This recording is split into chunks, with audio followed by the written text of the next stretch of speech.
Hi there, I'm Joe, I'm an animator. I used Flash for a lot of years, but now I'm using Toon Boom, and so I wanted to document some tips and tricks that I've learned about Flash over the years that I think could be useful to some people. Today I'm going to be talking about symbols, groups, and drawing objects. Alright, so on my stage here I have two drawings. So the idea is you can select it, move it around, select the other one, move it around, and it's great, but it's kind of a pain to have to, manually select everything on them. You can't just click on them and have it selected because it just selects that one color or piece. So another thing is you can't have them overlap. Otherwise they're just permanently stuck together. And nobody likes that. So one solution to this might be to make everything its own layer, which is fine. You can do that. I recommend having a different layer for each character, but that can get messy really quickly, and so I don't like that. Too many layers can just lead to a messy timeline that's harder to navigate. So this is where symbols come into play. You probably already know about them, you should. If not, here's a quick recap. To create a symbol, you just draw a selection around whatever drawing you want to be a symbol, hit F8, name it whatever, and you're done. Now that your drawings are symbols, you can select them with one click, drag them around, you can overlap them, and without worrying about permanently deleting parts of the other drawing, it's great. You'll also notice that they have appeared in your library, off to the right or left or bottom, wherever you have your library. Don't have it on the bottom, but if you want, that's fine. And the cool thing here is that if you have drawings appearing over multiple keyframes, I will move them around, you can see they're two different keyframes.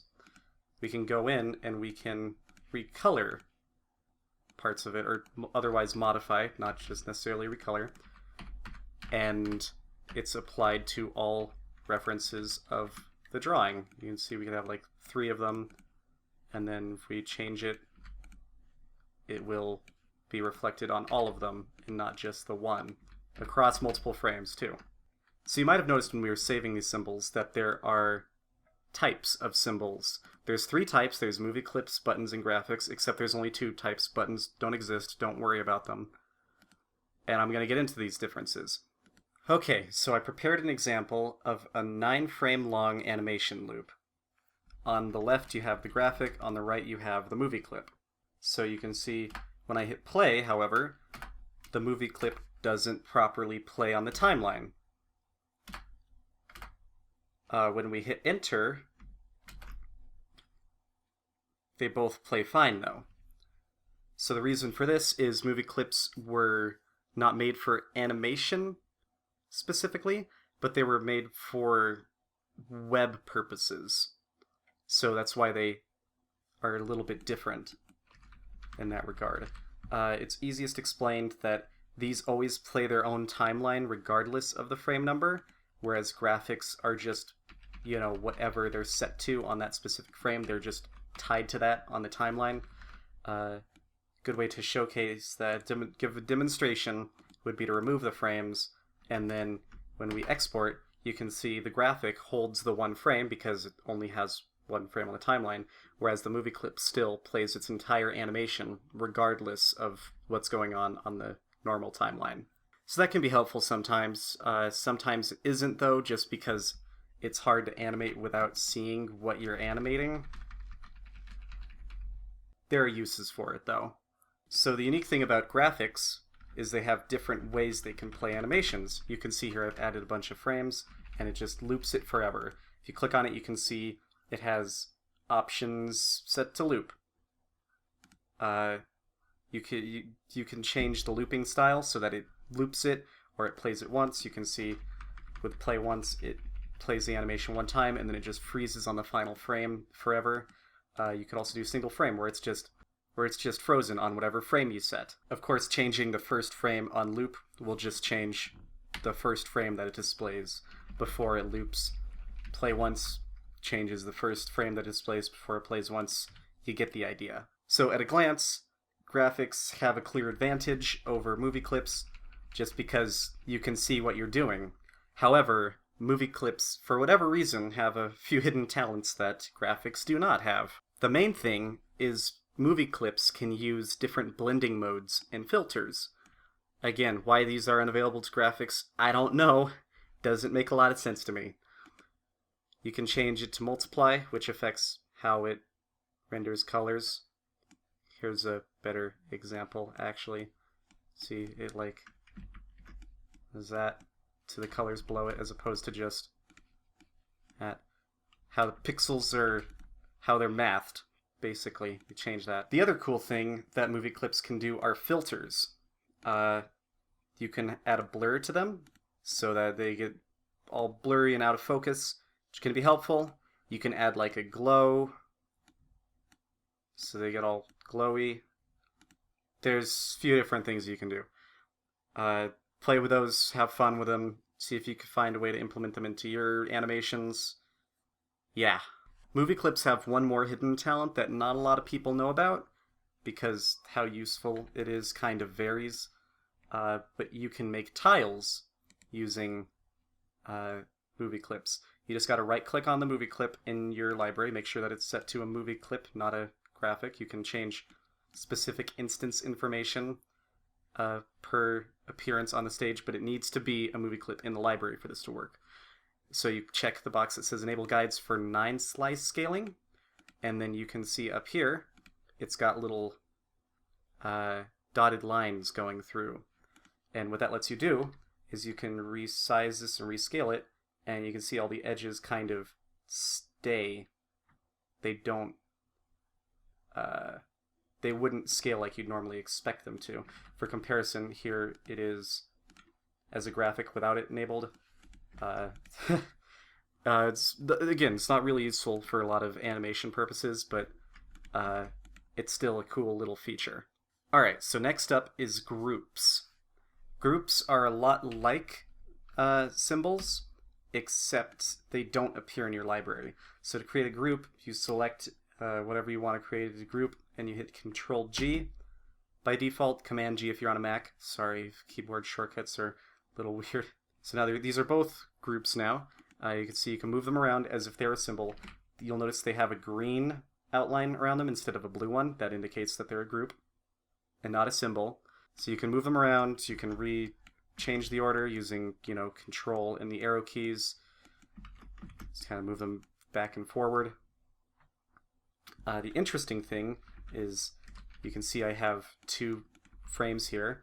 If we change a color over here, or otherwise just modify a drawing, it's different between them. Like, each appearance is unique. You can kind of, see that. Groups are interesting because you can put lots of things in them. You could put a symbol, you can put, multiple groups in there, and then it'll just all be grouped together and you can move it around. It's great. Alright, next I'm going to talk about drawing objects. Drawing objects are like groups, except they have a few differences. They're similar in that they're also not saved in the library like groups. They're not like symbols. You can't, if you multiple frames and you change them, they're going to not all change. Only the ones that you actually changed will change. So to activate object drawing mode, you hit J and you draw a line. So when you select it, you can see there's like an outline around it. The outline color is different depending on your layer outline color. This one's blue, so it's going to be set to blue all the time. In older versions of Flash, prior to Animate, it would just have a box around it. I believe it was either purple or it was the layer color or whatever.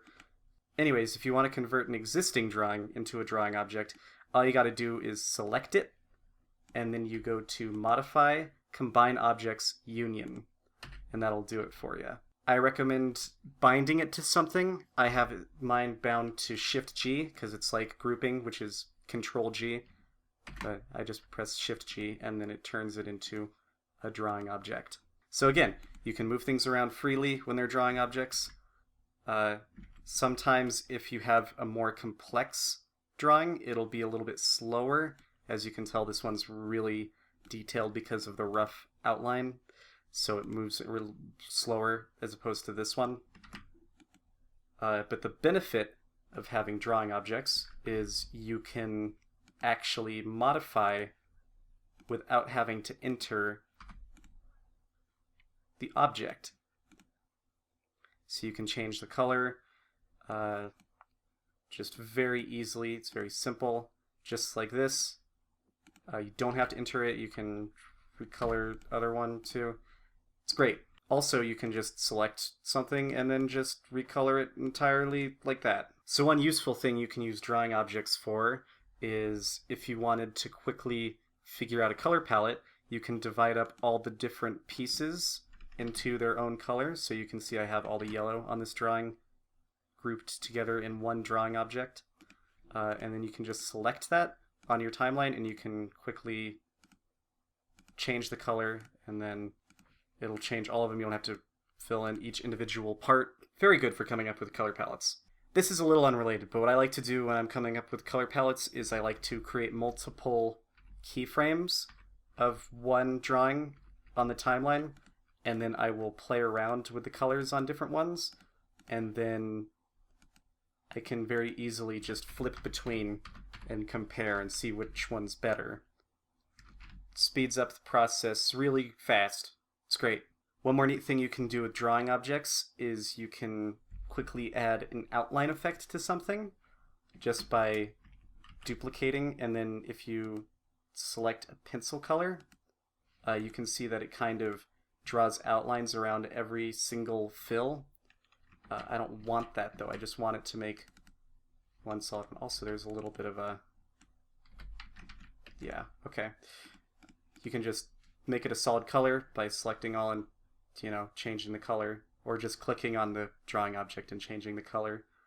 And then you can click that and it'll just add an outline. And you can send that behind and there's easy outline.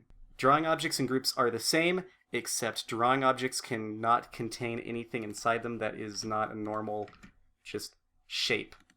So you can't put a symbol inside a drawing object, and you can't put a group inside a drawing object, can't put another drawing object inside a drawing object. Then it's a group. And you cannot modify groups without entering them. Other than that, they're about the same. So one final distinction between drawing objects and groups and symbols is how they handle scaling pencil lines. So with a drawing object or a group, it will handle it the same way as it would just on the stage normally, where if you scale it, you can kind of see the thickness of the lines. Pencil lines, they stay consistent relative to the stage. They're still, if we duplicate that over here, you can see that when it's smaller, that's still the same thickness around it. And then when it's bigger, it appears smaller, but really it's still, the same. Whereas if it's in a symbol, instead of being relative to the stage, it's just relative to itself, or relative to its own stage, however you want to phrase that. Basically, if you scale it down, it will make the lines smaller, and it will make them bigger when you scale up. That applies for all pencil lines, not just something that's being used as an outline like this. I just thought that would be a cool example. So yeah, there's some drawing objects and groups and symbols. Hopefully that was helpful. Drawing objects are a really good way to keep things organized on your timeline. If you're doing an animation, they're good for, just basic drawing. Otherwise, lots of helpful things, coloring. You can see, like, I have this, all of this is on one single layer, but there's lots of stuff going on here. Like, you can see his eyes are in their own drawing object, and same with his mouth and stuff. It's very efficient, and you can find ways to be creative with them to help your own workflow. Hopefully I helped. Thank you for watching to the end of this. Thanks. Thanks.